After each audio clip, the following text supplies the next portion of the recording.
make sure you're subscribed to JerCrispy. What's up, y'all? It's your host, Most Desmos. JerCrispy, we're back in that video. Peter was a nerf, and I have proof by the boy. I'm gonna call you AU, or AQ. AQ. About to do AQ, not pronouncing that stuff. Let's see what's going on with this, though. You know, how y'all feel about that Spider-Man game for whenever it come out? Like, y'all think it was right move to for dude to retire, or you think he gonna come back out of nowhere and help out Miles, and allegedly it's supposed to have a girl Spider-Man? Even though I feel like low key that should not even happen. They should like bring this man out of retirement low key just to help him out, like, cause I think it's like what Carvin or something like that. The red Venom is supposedly gonna be getting making and stuff like that, cause Venom gone. Venom is dead. Obviously, he's dead. But next thing is probably gonna be Carvin and him trying to go to college and fight at the same time. But yeah, let's go ahead and get this started. Make sure you like, comment, subscribe. We're gonna roll to 500 and let's get it. Spider-Man 2 since launch was that Peter Parker was nerfed. Not gonna hold you. Ooh. Why did we start it off with this? Hold on, son. Now you were wrong for starting it off like that. God damn. I'm surprised that man still got up from this, bro. I ain't how old you saying, bro. I could have got up. It would have took me 20 minutes to get up. Yeah, Spider-Man built different. See me, that was me. Yeah, it would have took me 20 minutes to get back up. I ain't lying to you. That's nothing but back. That man gonna have back problems at the age of 59. That's just crazy. But yeah, what I finna say that when that thing just said. But how y'all feeling? That not Craven, whatever the dude name who had died to Venom, who had he died or something like that. Y'all think Miles gonna be able to handle things? And what is the suits gonna look like? Cause they have pretty much good suits and stuff like that in their game. So. What does this mean? Well, it simply means that he was weaker and more incompetent in Spider-Man 2 compared to Spider-Man 1 and Miles Morales. Some moments like the infamous fridge scene have become a symbol of this nerf, but the bigger question I want to answer is... Yo, that fridge scene, bro, oh my god, son. Them niggas is, bro, so childish, bro. Like, low-key, that's had to be the most fucked up shit that Harry did to, what's it called? Her name was... Mary or something like that, whatever her name was. I hated her in this game. I ain't lying to you. She wanted to be so bad, son. She wanted to be important. She wanted to be important so bad to this nigga Peter life. I swear. Mary Jane wanted to be so important to Peter in this whole life. Talking about sell the house, want to starting something new and this and that, and she wanted him to listen her out more than often. I'm like, nigga, I won't listen to you out.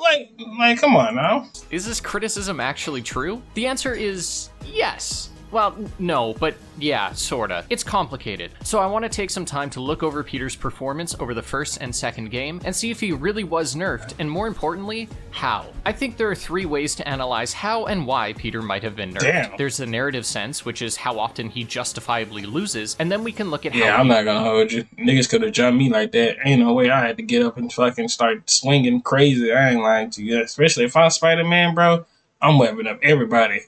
Torching them, punching up. Today, I see blood. Hell nah, son. Peter is thematically nerfed, looking at how he operates in the context of other characters, and finally, the time sense, where we can view how much Peter... Why we didn't get a Gwen on this game? But we got a Mary Jane, but we didn't get a Gwen. Why we don't got a Gwen? Like, I ain't never see that. Gwen only be showing up to the cartoons and the comic books. Why we don't got a Gwen in the game? Okay. is nerfed in the context of screen time. Before we get started, we have to make something clear. People often say Peter was nerfed, but what they actually mean is that Spider-Man was nerfed. We say Peter so people don't assume we're talking about Miles, but we're talking about Peter's Spider-Man. For the sake of this video, we'll refer to Spider-Man purely in terms of Peter Parker's heroic persona, and we will only refer to Miles by the name Miles. This isn't because Miles isn't Spider-Man, okay? I'm not a freak, it's just for simplicity. Also, this video was actually supposed to go on my second channel, That Guy Aqua, but it's going here so you guys can hear about said second channel. I've been covering superhero topics, mostly relating to Spider-Man and Batman, posting every Monday, and I hope to see you guys over there. Without further ado, let's see if Peter... If y'all want me to go watch those two videos, let me know. ...was actually nerfed. When I began researching for this video, my first step was to replay the game and look at all the times Peter loses. I then tried to categorize how he lost and if it was justified. A justifiable loss is considered as a moment where he does not feel, in the moment, nerfed as a means of giving the story stakes. For example, when he loses to the Sinister Six, that's totally justifiable. He's surrounded, taking a 1v5, and while he holds his own for a bit, it makes perfect sense that he loses here. An unjustified loss is when in the burning building with May. Peter's strength is suddenly so weak that he virtually passes out as he falls into a burning building where, had Miles not caught him, he would have been burned alive. This to me is an unjustified loss, where his strength, dexterity, and durability have been altered to give a moment stakes and push the idea that Spider-Man needs to rely on his friends. This is a common issue we see in plenty of superhero stories, and when it comes to Spider-Man, the biggest barrel of fish you can open is the spider sense. The moment you introduce his ability to sense and react to danger that he can't directly see, we open all kinds of possibilities for Peter to just have his senses nerfed because the villain needs to get the drop on him. I don't think this narrative issue is a big deal if it's done sparingly, and as long as it isn't too egregious. For example, when Otto defeats Peter with relative ease in their first encounter, he is able to, quite quickly, turn around and face him again, except this time defeat him, despite already being weakened. Where it becomes egregious is when he's shown to be defeated by unjustified reasons. To look at another example, we can see that Peter is able to take down both Rhino and Scorpion at the same time in the first game. However, in Miles Morales, Peter is soloed by Rhino to the point where, had Miles not been there, he would have died. Now, they do this so that Miles has a reason to step up and be pushed enough to unlock his Venom powers, but it makes no sense that Peter would be so easily battered by the... Yeah, I feel like they be getting, like, they holding this man, what's it called? Peter. They holding that man, Peter, bro. Like, 'cause there's so many times that he could have been, like, and there like so many scenes that he could have did way better as he should. But they wanted him to, build some character and stuff like that for Miles or anybody. This Mario game. It's not Peter game, We got to just build some characters for Mario too. So, when they hit the Spider-Man too, like, dude, just build character on the way. Let him be his mentor or something like that. Like, I don't understand like how y'all don't know how to be like a mentor to like Miles, like, okay. The Rhino like this. So with that in mind, let's look at all the ways Peter loses in the first game. Actually going off of the first game, we're not going off of Spider-Man 2 too, because there's so many times that we could have just, and Spider-Man just left Mary Jane alone and they had a Gwen, life would be on easy mode. I swear life would be on easy mode, because I don't know, I just hate Mary Jane in that. Just number 2 saying, ain't no way they get her a freaking playability. Cause that I know y'all did not want to play Mary Jane as a playable character. I know y'all did not want to. No, I know you did not. The first instance of Peter losing is when he is knocked out at City Hall. This is a perfectly justifiable way for him to lose. He wasn't prepared, did what he could, and ultimately wouldn't have been able to stop the bombing anyways. Another is when first coming face to face with Lee, where Spider-Man is pinned under a server rack after taking a direct blow. He didn't know about Lee's powers or how they worked, and the server rack was probably pretty heavy. I'd say justified. When Sable shows up, she traps Peter and he can't break out, even though he does that plenty in gameplay. I would say this is pretty unjustified, and is done to make Sable seem like a threat. He also loses to her again later in the game. The next time is when nah. I would have put the pieces on her. She just don't know. If I was Spider-Man, I would have been like broke off to this bitch. Like, hold on. Would have grabbed it and like, hold on, cause she gonna kick me in my face. I know he lost a couple of teeth from that. Damn. And then he just get jumped right here. Poor Peter, bro. Nigga just get jumped. They be doing my nigga Peter bad like a motherfucker. Miles too.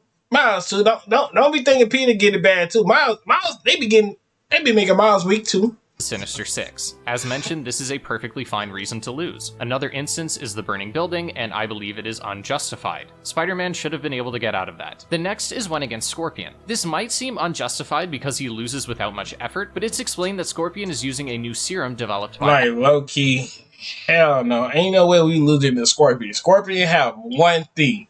It just is that long-ass tail. All we had to do is break his tail and straight hand, boxing his hand, and he's nothing after that. Otto, so it makes sense that the effects of it catch him off guard, so I consider this justified. Finally, he loses to Otto after his transformation, and as mentioned, this is justified. In total, Peter loses about 8 times throughout the story, and 5 of those times it is... But ain't Peter working with Otto, and Otto finally found out that was like Peter Parker, and then he just beat him up, and like he just never forgot about it? Because at the end of that book, he just found out and defeated him. But and number 2, when Harry died and Otto was in jail, he said, "This is about to be our chance to win." Like, I'd be like, win. Justified, leaving 3 instances where I believe Peter's power was capped in order to build up the story's antagonists. I'd say this is a very forgivable amount. We can see again that he loses to Rhino and Miles Morales, and while I won't count this game because Peter is hardly in it, I want to examine this scene because it highlights a big part of the problem, which is Insomniac will sometimes not remember that... And this part, this one they wanted to build character for Miles. They wanted Miles to build his own character. So they made Peter look weak as hell in this scene just to build Miles up. So, because I feel like they was going to pull some whole card. Oh, Peter was not going to be the main Spider-Man no more. It was going to be Miles' turn. Like, we get it. Miles that guy. He is that guy. But, share the spotlight. We can always have a duo. He needs to lose for a reason. If he lost to Rhino because Miles interfered and accidentally sabotaged him, then it wouldn't feel like Peter is just being nerfed to fit the narrative. Anyways, let's move on to Spider-Man 2. Spider-Man 2 introduces a bit of a problem with our current methodology, which is that sometimes Peter can technically lose and win at the same time. And this comes up in the game's very introduction. When fighting Sandman, Peter falls into some sand and has technically lost. He is saved by Miles, and without Miles, would have presumably suffocated. However, later in the fight, they win because Peter devises a plan using Miles' electricity, so he technically wins there, as without him, Miles would have lost. Basically, Spider-Man always need help was for something else. So this basically memo of the whole thing, like life lesson. You will always need help in life, even in good or bad. Just to tell y'all, you always need help in life. And it's true. You do always need help in life. That's life. Because if you don't get help in life, then what you doing? Like, what is you doing? Alright, let's talk. Alright, I just wanted to check something. Let's go ahead. The benefit of having 2 heroes. In these niche cases, we will count it as both a win and a loss and keep it neutral. The next time we see Peter lose is at the amusement park, where he nearly fails to save a roller coaster of civilians before Harry shows up to save the day. Peter has lifted much heavier, so again, this is done to make Harry's entrance more dramatic. The next scene is one I'm conflicted on, and of course, it's where Peter I ain't lying to you, it's low-key funny. Harry and Peter getting another argument, that's low-key kind of funny. Dead ass, like, I ain't lying to you. That had to be the most top 5 funniest arguments in game history. For real. Stabbed. Peter needs to lose to Kraven so the narrative that he needs the suit can continue. But in this case, it would have been nice to see him put up more of a fight. I want to leave the scene neutral, because I don't think he was nerfed in this scene, but let's... Nah, I don't feel like this was pretty good. This was a good thing to do because it would actually give Harry the leverage to fight Kraven or Carven or whatever the nigga name was. I think that nigga name was Kraven. Yeah, Kraven. Y'all correct me if I'm wrong in the comments, but it gave him more in general, like more built up for for Harry point of view and stuff like that. So hardly allowed to participate. Similar sentiment to the church scene. So sure, I feel like low key in the first Spider-Man, they should have been brought this out. Like That's just me. They waited too late to bring this out. Like they should have been had this, but I feel like I'm glad they did it for number 2 because if it would make no sense to him have it number 1, and then it would just be like, wow, okay, like what was the point? Now it's transferring over to what number 2 or something like that. It was better than number 2. Like 2 was actually getting Harry the power. He been stuck in a tube. I don't know, like why he was in the tube, but I think he was in the tube because he had like a disease, like his mama had passed away or something like that, cancer, you know, like something like that. Does initially get one over by ringing the bell, but Peter does destroy it. So if there was to be a fight, Craven would have likely gotten his shit rocked. Regardless, not counting it as a victory and leaving it neutral. The next time we see Peter lose is when we lose the symbiote suit. Once he has the suit, he goes on a tear through the rogues gallery and doesn't lose, but he does lose to Miles. I love this scene and I love this fight, but again, Craven is the strongest villain the two have faced, and Peter needed the symbiote to win, and Miles Craven just beat the symbiote. So what does that imply? Either way, Peter is ultimately the one to take the suit off, and it's a justified loss. But this was needed to happen because it was actually taking over Peter. If Peter kept like listening to the thing, he would have turned to Venom. It would have been a full-on Venom thing. And you thought this was bad? No, it get way worse in the game. And I know that everybody knew what's going on after this part. So let's put a pin in that for now because Peter loses once again against Venom. He's thrown through a wall and is knocked out for the entire night. I consider this, even if it is a minor infraction, an unjustified loss. And it's done so we can we're not just going to talk about how strong Venom is. Like, Venom is low-key actually a strong-ass nigga. Ain't he like 6 feet, 7 feet, or 10 feet? Nigga pretty tall. Strong. He ate up Carvin head. I mean, no, but Carvin, no, that nigga was on that weird shit. That nigga would rather die. He said he was like, that nigga got on hands and knees and said, "This is my destiny. Thank you." Like, nigga, that man really wanted to die. I don't get that stuff. Man really got on his hands and knees, looked at Venom like this. My destiny. Kill me. Like what?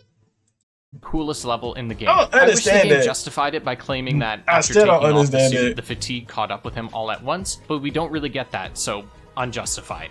Now we arrive at the main attraction, the fridge scene. Oh man, where do we begin? Okay. Bruh, y'all know there's so many memes that's going through with the fridge scene. They just talk about Venom gave Mary Jane some like, mwah, mwah, mwah. So I understand that a fridge is deceptively heavy, easily around 300 pounds, but I think the problem with this scene is that Peter is wholly off his game, and let's break it down. Hey, hold on. For starters, I don't think it was irrational for MJ to jump in front of Peter. She loves him, but it does come across as her having faster reaction time than him. Then, Peter's head hit the fridge, then the floor, then the fridge again, and I'll admit, that's brutal. Worse, however, is Peter then gets up when MJ is taken and stares at Venom while she is literally being suffocated by the symbiote. Listen to this! Don't. All he says is, don't. Like, bro, fucking do something! What are you saying? Part of what frustrates me. Yeah, that's actually kind of crazy.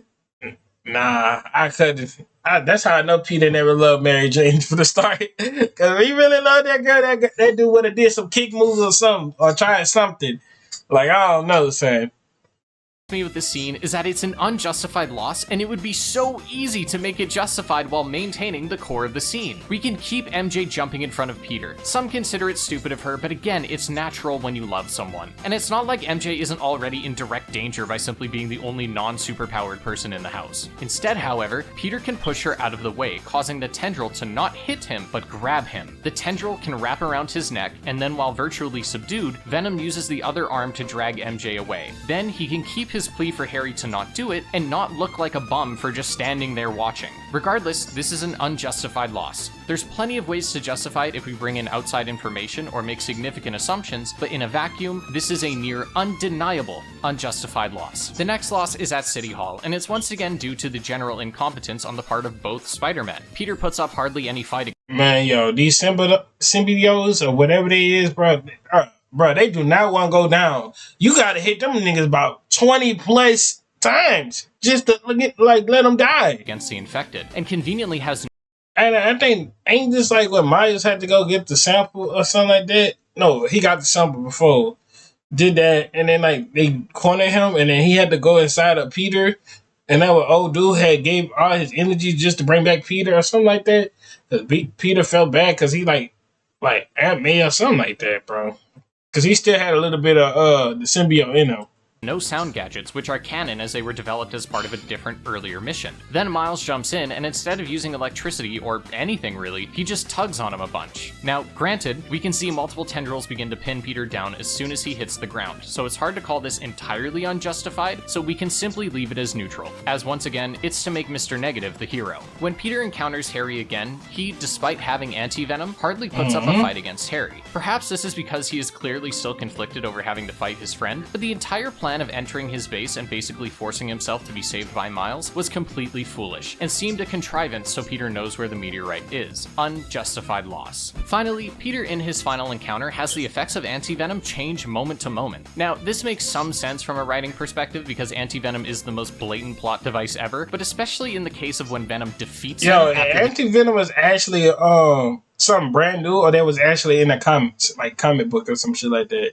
Y'all like, I don't know, son. I'm not a big comic book head on the comic books, but y'all let me know for all them niggas who be doing all the comic books and stuff like that. That be deep on the Spider-Man comic books. His second phase, he hardly resists him. What could he do to escape? Maybe the thing he did not even a minute ago when he was in the exact same situation. Again, this could easily be changed to have Venom stop the fight midway because he senses that the meteorite is gone, and Peter can struggle to keep up with him because he just flies away. Unjustified loss. Also, we know Anti-Venom is strong enough to do this, so it feels like the capabilities of Anti-Venom are all over the place. Our final total is 7 unjustified losses and 2 justified losses. That is significantly more than the first game. However, I don't think this is the whole picture, because if it was, we'd see similar complaints to a smaller extent with the first game, but we don't. In order to determine another aspect of how Spider-Man feels nerfed, we can shift away from the narrative and look at the actual gameplay, because a significant amount of time is spent as Peter. That nigga Harry hated that nigga Miles, saying, no, he was jealous. That nigga was jealous. You can see how he was shaking that man's hand. That man was jealous of that man. That man Harry was jealous of Miles because Miles was taking the majority of his time than how they used to hang out back in high school. But that's not his fault. That's not Miles' fault. Miles just trying to be a better Spider-Man every single day and trying to improve as a better person. Harry can't get mad because he was stuck in the tube for I don't even know how many years and how long was it. But in general, you can't get mad at Miles. Miles wanted to be actually a good next up Spider-Man. He want to be like good like Peter, but better. Like low key better though. That's like they still did my dog wrong with his hairstyle. They could at least gave him the afro, the braids, even twists. I mean, that's only the 3 things you could have went: braids, afro, hair, better hair. This like a I don't even know, bro. Then they gave this nigga that nasty front loop twist is like that. Ain't nobody be getting that stuff in real life, bro. Developer put somebody like one of us in the game. Like, golly, he should have gave that man an afro or something. I don't know, like mini hair, something like that, or twist, or I don't know, something. A significant amount of time is spent as Peter, even when we have Miles alongside us, but significantly less time is spent as Spider-Man.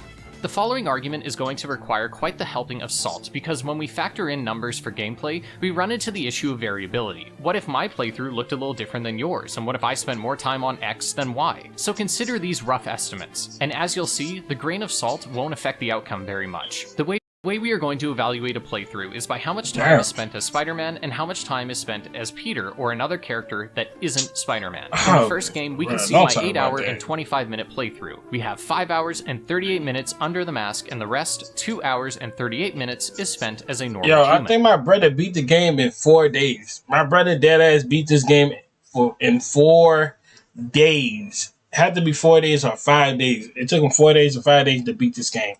That means 65% of the game is spent as Spider-Man. Let's compare this to Spider-Man 2. For this game, we'll be counting gameplay as Miles as non-Spider-Man gameplay, because a lot of the sentiment that Peter was nerfed is heightened by people feeling like Miles was forced down their throat. Also, a minor stipulation, I am considering the small segment where you go undercover in Kraven's house as a Spider-Man segment because it is directly tied to Spider-Man's goal and is meant to show off the black suit's capabilities. Here are what the numbers come out to. The entire story took me about 9 hours and 50 minutes. Of that time, 5 hours, just barely over half, was spent as Spider-Man. 1 hour and 10 minutes was spent as Peter, 30 minutes was spent as Mary Jane, a surprisingly small amount of time, and 2 hours and 50 minutes was spent as Miles. This means that 52%, or otherwise half of the game, is spent playing as someone who is not Peter Parker's Spider-Man. Now granted, I didn't include the Venom mission in the statistics because I don't really think anyone had a problem with it. In fact, despite the mission only being 15 minutes, it's probably still the highlight of the game. That is still an absurd number. I think it's interesting that despite the narrative otherwise, we actually spend far less time as non-powered humans in this game than we did in the first game, but that's not exactly the point. Many people have issues with how much time is spent as Miles or MJ, and they aren't exactly wrong in those issues. Side note, just thought it was interesting, we spend a total of 1 hour and 45 minutes in the black suit. That is not good.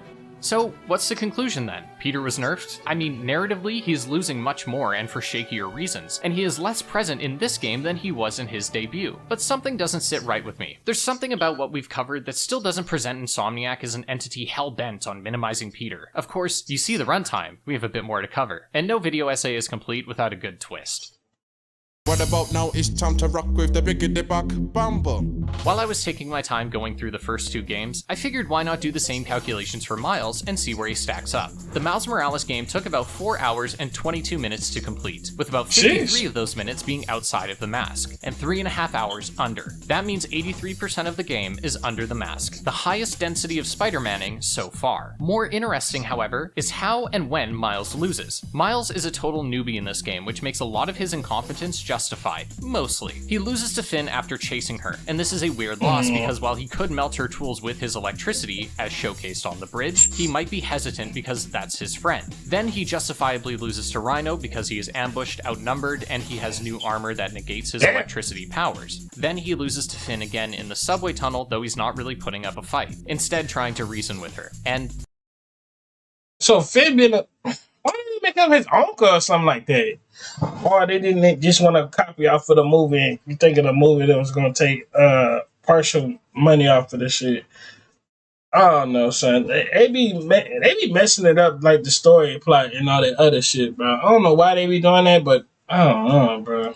That's it. Miles doesn't lose often, and 2 out of the 3 times he does, you can make a reasonable argument that he wasn't even trying to win. Spider-Man 2 is a different story. Miles would have been eaten by Sandman, but is saved by Peter, much in the same way Peter saved him. Miles loses instantly to Scorpion, much in the same way that Peter did in the first game. You could say Miles fails to catch Lee in this scene, but it was a joint effort and Peter made the call to let him go, so I don't count this one. He loses when captured by the Hunters, and I think this is pretty justified. He loses when trying to save Peter in possibly the greatest display of incompetence, and finally, he loses to Venom, or would have lost if he wasn't saved by MJ. So he loses 5 times. Hold on, wait a minute, take that Venom back, cause hold on, wait a minute. He actually was boxing that nigga Venom. He was like, yeah, he was lick for lick. He was all right. They were swinging. They were throwing hands.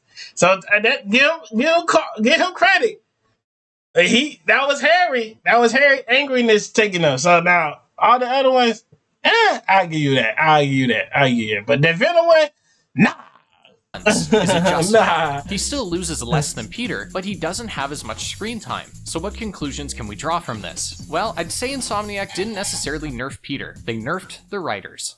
Despite a lot of the core directorial team remaining consistent across the 3 games, all 3 Spider-Man games have had mostly different writers. This is why the games vary so widely, not just in terms of writing quality, but writing quirks. However, there is one quirk that seems to permeate through a lot of the games, and that's the way they present power. Insomniac never makes a character powerful through giving them strength. Instead, they make the protagonist weak.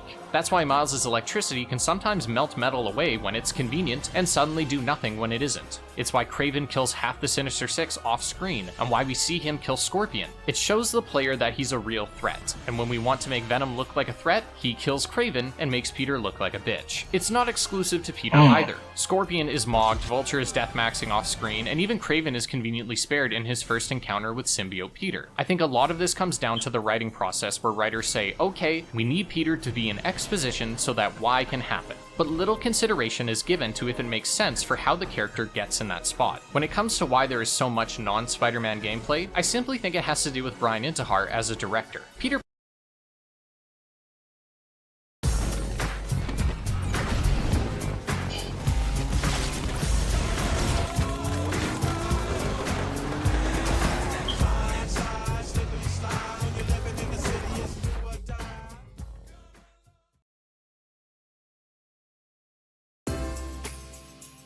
The United States Postal Service, delivering since 1775. Peter Parker is literally half the reason Spider-Man is so cool, and Brian Intihar has always maintained that he wants to showcase that side of him, specifically because they are two sides of the same coin. This isn't a bad thing necessarily, but it is still at the core of the stories Intihar wants to tell. There's a particular interview clip that comes up a lot in these. Boy, don't shit that shit no more. I thought I was about to say Larry Bird. Shit, no, that nigga should like Ben Sims. Still at the core of the stories, Shit, that nigga should like, oh, dude, with the shit. What the fuck? Nigga ain't getting no buckets. I know that nigga ain't make the basketball team. Fuck no. Wants to tell. There's a particular interview clip that comes up a lot in these conversations where he says he will double down on the MJ missions. The MJ missions, where do I begin? I heard all the feedback, and I will tell you, I felt like it was a cop-out if we didn't have them. Yeah. I felt like we were saying, okay, yep, everybody just wants to see Spider-Man and whatever. Like, who cares about the perspective of seeing the world from a non-superhero standpoint? I was like, whatever. And I said, no, we're gonna do it. We're gonna do it. We're gonna look at the criticisms and see what we can do right. And I think that it was really important to show that she is a capable hero in her own way. For sure. Give people a What a taser gun. So you telling me she a superhero with a taser gun? She might as well go work for the law enforcement if you want to be a hero so bad. Like, nigga. You know they want. So no, she the reason why Peter's actually going to retirement. She the real reason. Mary James. And that MJ, that's Mary freaking Lame. That's Mary Lame. She the real reason why my nigga going to retirement. My nigga shouldn't even go in retirement. Can inject things that maybe they aren't familiar with or maybe they don't know they want. She low-key the real reason why my nigga got back problems now. Because of this first scene right here. Where he at?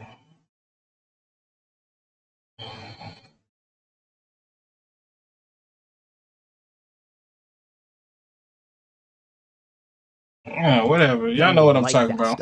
It's hard to not feel put off by this, and while I do think the reaction to this has been overblown, I certainly don't think he's saying fuck the fans, and rather saying, I hear you, we will do them again, but this time better. And when it came to MJ, they were better, but I still think this is indicative of how he directs, and Spider-Man Miles Morales supports this. That game had the least amount of screen time featuring a character outside of the suit, and conveniently, Intihar didn't direct that one. Now, I don't want to get too far into the weeds here, because eventually this will just turn into a story critique, and I don't want this to seem like I'm hating, okay? I still consider Brian Intihar to be video game Jesus Christ, and Insomniac as a whole goats for finally giving us a great Spider-Man game, but I want to clarify a few things as we wrap up. I don't believe Peter himself was maliciously nerfed. I don't think the people that do think that are wrong. In fact, all evidence points to them being somewhat right. But I personally, in my heart of hearts, don't get that impression. I know the discourse around these games can get heated at times, and I want to say that all of these games, especially Spider-Man 2, are flawed and are worthy of critiquing. But I still love them dearly. I play Spider-Man 2 a few times a week. I love just swinging around, enjoying the vibes, and poor writing or inconsistencies don't change that. While I now believe that Peter was in some ways nerfed, I don't think it was in service of Miles. Yes, Miles suffers from the writing issues less than Peter, especially in his own game, but I think we got here due to a combination of this being a— Now, who did that, son? Who? And what pose that got that man like that? Come on. I don't think it was in service of Miles. Yes, Miles suffers from the writing issues less than Peter, especially in his own— Bruh. And what universe we living in? This man just did that, son. What is this? We could have low-key kept this, too. Just to line up with a low, like, nice, good low taper, too. Own game, but I think we got here due to a combination of this being a primarily Peter-driven story and Insomniac wanting to show how awesome it is to have two Spider-Men. I can't prove it, obviously, but I do believe that it's meant to say, look how much more they can do, instead of, look how useless one is without the other. I think it's unfortunate that a lot of bad actors have really hopped on the trend of saying Peter was nerfed, because ultimately, I think it leads to a lot of bad faith criticism, and it paves the way for hundreds of— Man, just know, Mary B. Jane, you fucked up.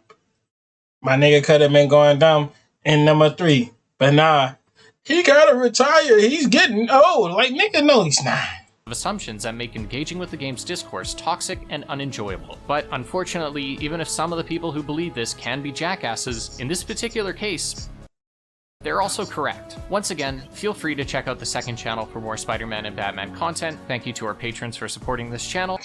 Anyways, y'all, hope y'all enjoyed the video. Make sure to like, comment, subscribe, follow our social media, pop up on the screen. If you feel like I said something wrong about this, put it in the comments below. All right, y'all. Love y'all. We're on the road to 5.